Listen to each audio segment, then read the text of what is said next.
Assalamualaikum warahmatullahi wabarakatuh.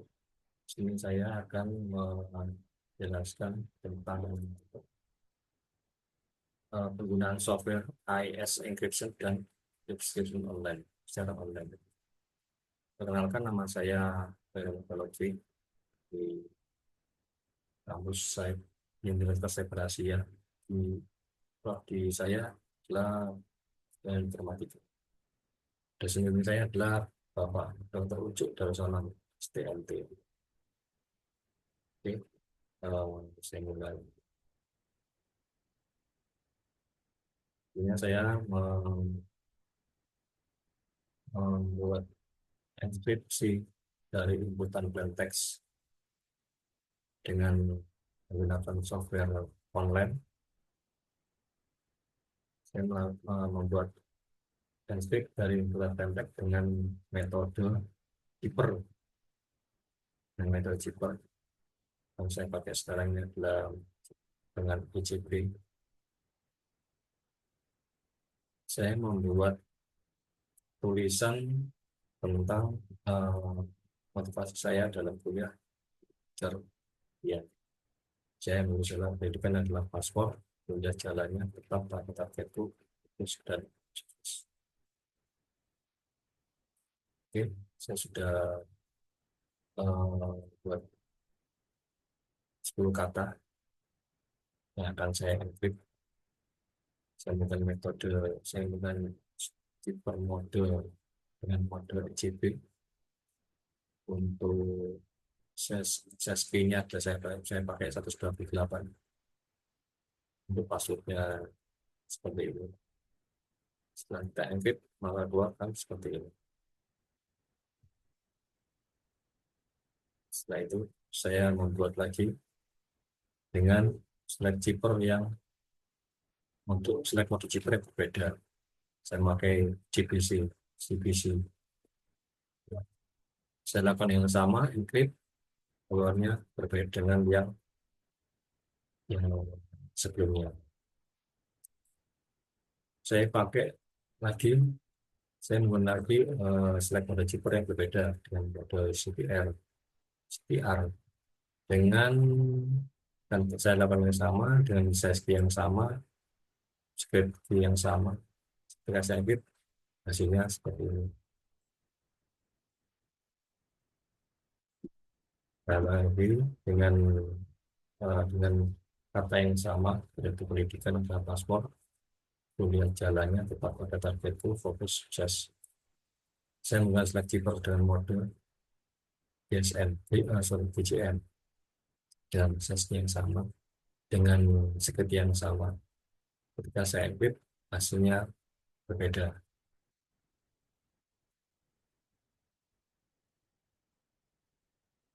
Setelah saya encrypt, sekarang kita kembalikan kita coba untuk descript dari inputan plaintext.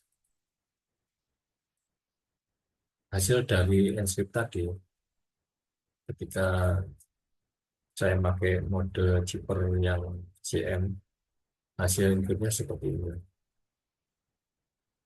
Dengan size yang sama, 128, dengan script yang sama, saya deskripsikan lagi, deskripsikan supaya untuk keluar hasil seperti ini. Hasilnya adalah kata-kata yang saya encrypt sebelumnya.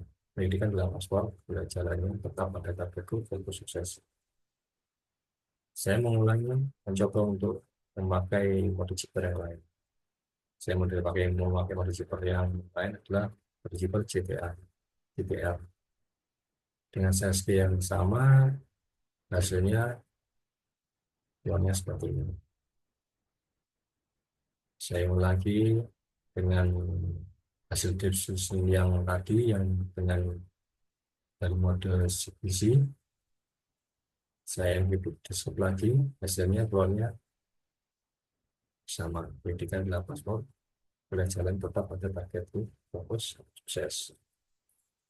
Saya deskripsi lagi dari mode zipper yang berbeda. Saya pakai ICB dengan session yang sama, speed yang sama. Setelah saya decrypt, hasilnya sama. Apa yang sudah saya encrypt, saya coba decrypt lagi, hasilnya seperti ini. Setelah saya lakukan analisa, apa yang membedakan dari hasil simulasi encrypt pengaruh jenis algoritma? Hasil hasil simulasi encrypt akan menunjukkan perbedaan yang signifikan tergantung pada jenis algoritma yang digunakan. Perbedaan ini dapat dilihat dari beberapa aspek, antara lain yang pertama adalah tingkat keamanan. Kuatnya enkripsi adalah beberapa algoritma dirancang dengan tingkat keamanan yang lebih tinggi dibandingkan dengan yang lain. Algoritma yang lebih kuat akan menghasilkan ciphertext atau text declared encryption yang lebih sulit dipecahkan, bahkan dengan kekuatan komputasi yang tinggi. Ketahanan terhadap serangan. Algoritma yang baik akan tahan terhadap berbagai jenis serangan kriptografi, seperti serangan brute force, serangan dictionary, dan serangan kriptonisis lainnya. Yang kedua dari sisi efisiensi, kecepatan encrypt dan decrypt. Setiap algoritma memiliki kecepatan proses encrypt dan decrypt yang berbeda. Beberapa algoritma lebih cepat dalam memproses data, sementara yang lainnya mungkin lebih lambat, tetapi menawarkan tingkat keamanan yang lebih tinggi. Dari sisi penggunaan sumber daya adalah algoritma yang berbeda membutuhkan jumlah sumber daya komputasi yang berbeda, seperti CPU, memori, dan daya. Untuk algoritma yang lebih kompleks, ini membutuhkan sumber daya yang lebih besar. Dari panjang kuncinya adalah ukuran kunci. Panjang kunci yang digunakan dalam algoritma encryption akan mempengaruhi tingkat keamanan. Semakin panjang kunci, semakin sulit bagi penyerang untuk menggunakan encryption. Dari sisi ruang kunci, beberapa algoritma memiliki ruang kunci yang lebih besar dibandingkan dengan yang lainnya, yang memungkinkan pengguna kunci yang lebih panjang.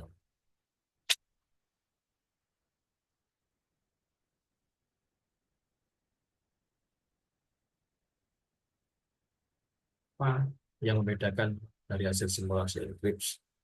Pengaruh dari p-speed-nya. Berikut adalah beberapa perbedaan yang mungkin muncul dari hasil simulasi encrypt dengan variasi ukuran kunci. Yang pertama, waktu komputasi. Kunci lebih besar, waktu yang dibutuhkan untuk melakukan encrypt dan decrypt akan meningkat seiring dengan peningkatan ukuran kunci. Ini karena algoritma kriptografi perlu melakukan operasi yang lebih kompleks pada kunci yang lebih panjang. Untuk kunci yang lebih kecil, waktu komputasi akan lebih cepat, tapi keamanan ditawarkan juga lebih rendah. Dari tingkat keamanan, dengan kunci lebih besar, keamanan data yang di-encrypt akan semakin tinggi. Semakin besar ukuran kunci, semakin sulit bagi penyerang untuk menemukan kunci yang benar. Untuk kunci yang lebih kecil, keamanan data lebih rentan terhadap serangan kunci, terhadap serangan. Kunci yang lebih pendek dapat dengan mudah dipecahkan dengan kekuatan komputasi yang cukup. Dari sisi efisiensi memori, dengan kunci yang lebih besar, membutuhkan lebih banyak memori untuk menyimpan kunci yang lebih panjang. Dengan kunci yang lebih kecil, membutuhkan lebih sedikit memori. Dari sisi biaya komputasi, dengan kunci yang lebih besar, membutuhkan lebih banyak sumber daya komputasi seperti CPU dan daya listrik untuk melakukan operasi encrypt dan decrypt. Untuk kunci yang lebih kecil, lebih efisien dari segi biaya komputasi. Jelaskan pengaruh ukuran terhadap ukuran data keluaran terhadap setiap algoritma Cipher. Untuk penjelasannya, pengaruh ukuran data masukan terhadap ukuran data keluaran pada algoritma Cipher sangat bergantung pada jenis algoritma Cipher yang digunakan. Yang pertama adalah algoritma Cipher block. Ukuran blok tetap adalah algoritma Cipher block seperti AES Advanced Encryption Standard memiliki ukuran blok yang tetap. Artinya, data yang dimasukkan akan dibagi menjadi blok-blok dengan ukuran tertentu sebelum di-encrypt. Untuk ukuran data keluaran adalah ukuran data keluarannya akan sama persis dengan ukuran data masukan. Setiap blok data masukan akan menghasilkan blok chip tag dengan ukuran yang sama. Sebagai contoh, jika AES menggunakan ukuran blok 128 bit, maka setiap 128 bit data plain text akan dienkrip menjadi 128 bit chipper tag. Yang kedua adalah algoritma chipper string. Untuk ukuran data variabel adalah algoritma chipper string seperti CR4, RC4 tidak memiliki konsep blok. Data masukan dienkrip bit demi bit atau byte demi byte. Untuk ukuran data keluaran adalah ukuran data keluaran akan sama persis dengan ukuran data masukan. Setiap bit atau byte plain text akan menghasilkan bit atau byte chipper tag yang sesuai. Sebagai contoh, jika Anda mengenkrypt sebuah file teks dengan CR4, ukuran file chipper tag akan sama dengan ukuran file plain text aslinya. Selain ukuran data masukan, faktor-faktor lain yang dapat mempengaruhi ukuran data keluar pada algoritma chipper meliputi yang pertama adalah mode operasi. Di sini mode operasi seperti ICB, Electronic Code Block, CBC, Chipper Block, Chaining, dan CFB, Chipper Feedback, dapat mempengaruhi ukuran data keluaran, terutama ketika ukuran data masukan tidak habis dibagi dengan ukuran blok. Itu adalah padding. Itu memastikan bahwa data masukan dapat dibagi menjadi blok-blok dengan ukuran yang tepat. Seringkali dilakukan padding. Padding akan menambah beberapa bit atau byte pada data masukan, sehingga ukuran menjadi kelipatan dari ukuran blok. Yang ketiga adalah overfit algoritma. Beberapa algoritma chipper mungkin memiliki overfit tambahan, seperti bit inisialisasi atau bit paritas, yang dapat sedikit meningkatkan ukuran data keluaran. Dan setelah melakukan analisa, setelah saya melakukan analisa algoritma mana yang menghasilkan data paling kecil dari hasil keluaran encrypt, yang saya pakai wajar adalah pakai CDR.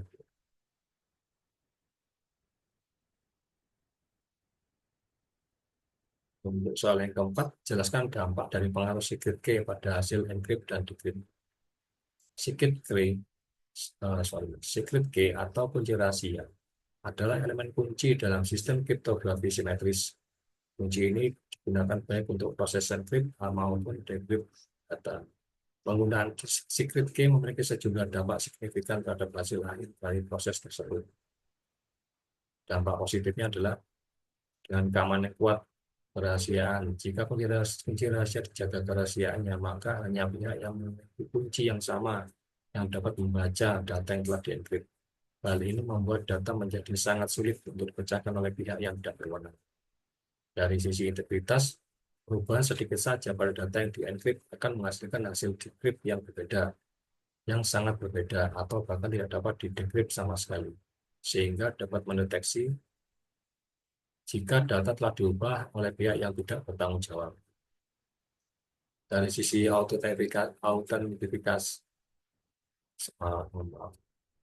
autentikasi, penggunaan kunci rahasia yang sama oleh pengirim dan penerima pesan dapat digunakan sebagai bentuk autentikasi, yaitu untuk memastikan bahwa pesan tersebut berasal dari pengirim yang sah. Dari sisi efisien, algoritma kriptografi simetris yang menggunakan secret key umumnya lebih cepat dibandingkan dengan algoritma asimetris yang menggunakan sepasang kunci publik dan privat. Hal ini membuat proses encrypt dan decrypt menjadi lebih efisien. Dari segi fleksibilitas adalah berbagai jenis data, secret key dapat digunakan untuk mengencrypt berbagai jenis data, mulai dari teks, gambar, hingga file audio dan video.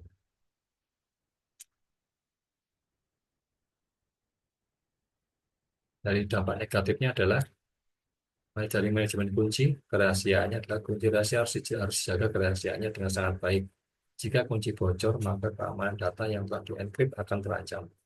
Dari sisi distribusi, mendistribusikan kunci rahasia ke banyak pihak secara aman dapat menjadi tantangan tersendiri, terutama jika jumlah pihak yang terlibat sangat banyak. Dari sisi penyimpanan, menyimpan kunci rahasia dengan aman juga memerlukan perhatian khusus. Karena jika kunci hilang atau rusak, maka data yang dienkripsi tidak dapat didiskusi lagi. Dari sisi skalabilitas adalah semakin banyak pengguna yang terlibat dalam sistem kriptografi simetris, semakin kompleks pula manajemen kuncinya. Hal ini dapat menjadi kendala jika sistem melibatkan banyak pengguna. Untuk soal kelima adalah jelaskan kemungkinan dari secret key dibobol oleh pihak lain. Secret key adalah kunci kriptografi yang sangat penting untuk menjaga keamanan data. Jika secret key dibobol, maka data yang seharusnya terenkrip dapat dengan mudah diakses oleh pihak yang tidak berwenang. Berikut ini beberapa kebocoran dari secret key. Dari serangan brute force. Peretas mencoba semua kemungkinan kombinasi karakter untuk menebak secret key. Serangan ini sangat efektif untuk secret key yang pendek atau lemah. Dua adalah serangan dictionary. Peretas menggunakan daftar kata-kata umum atau kata sandi yang digunakan untuk menebak secret key. Tiga adalah serangan rainbow table. Peretas menggunakan database yang berisi khas dari kata sandi yang umum untuk mencari kecocokan dengan khas dari secret key yang dicurigai. Yang kedua adalah serangan man in the middle. Peretas menyisipkan dirinya di antara dua pihak yang berkomunikasi untuk menemukan secret key saat ditransmisikan.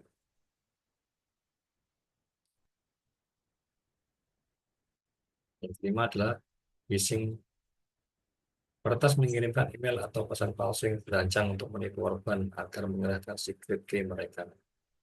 Dan enam adalah malware. Malware yang tertanam di perangkat korban dapat mencuri secret key yang tersimpan di perangkat tersebut. Tujuannya kebocoran data. Database yang berisi secret key dapat diretas dan datanya dicuri. 8. Kesalahan dari manusia. Karyawan yang tidak sengaja membocorkan secret key, misalnya dengan menuliskannya di catatan mudah ditemukan. 9 adalah implementasi kriptografi yang lemah. Penggunaan algoritma kriptografi yang lemah atau implementasi yang tidak benar dapat membuat secret key lebih mudah dibobol. Konsekuensi dari kebocoran secret key. Yang pertama adalah akses tidak sah. Pihak yang tidak berwenang dapat mengakses data sensitif seperti informasi pribadi, data keuangan, atau rahasia bisnis. Yang kedua adalah pencurian identitas. Data pribadi yang curi dapat digunakan untuk melakukan penipuan atau kejahatan lainnya. Ketiga, kerugian finansial. Perusahaan dapat mengalami kerugian finansial yang besar akibat kebocoran data. Yang keempat adalah kerusakan reputasi. Kepercayaan pelanggan dapat hilang dan citra perusahaan dapat rusak. Cara untuk mencegah kebocoran dari secret key. Yang pertama, gunakan secret key yang kuat. Kombinasikan huruf besar, huruf kecil, angka, dan simbol. Hindari menggunakan kata-kata yang mudah ditebak. Ubah secret key secara berkala. Dua, gunakan algoritma kriptografi yang kuat dengan memilih algoritma yang telah teruji keamanannya. Tiga, implementasikan kriptografi dengan benar. Pastikan implementasi kriptografi dilakukan dengan benar untuk menghindari kerentanan. Keempat, lindungi perangkat dengan menggunakan perangkat lunak antivirus dan firewall. Dan juga memperbarui sistem operasi dan aplikasi secara berkala. Dan yang kelima, tingkatkan kesadaran keamanan.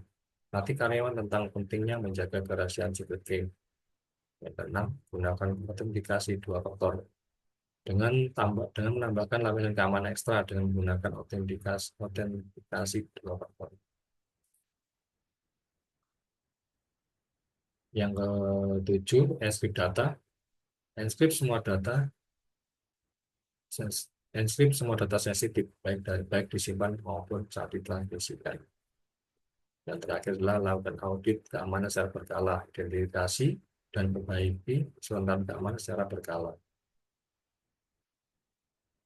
Ini hanya itu yang bisa saya sampaikan. Kalau ada salah, saya mohon maaf. Wassalamualaikum warahmatullahi wabarakatuh.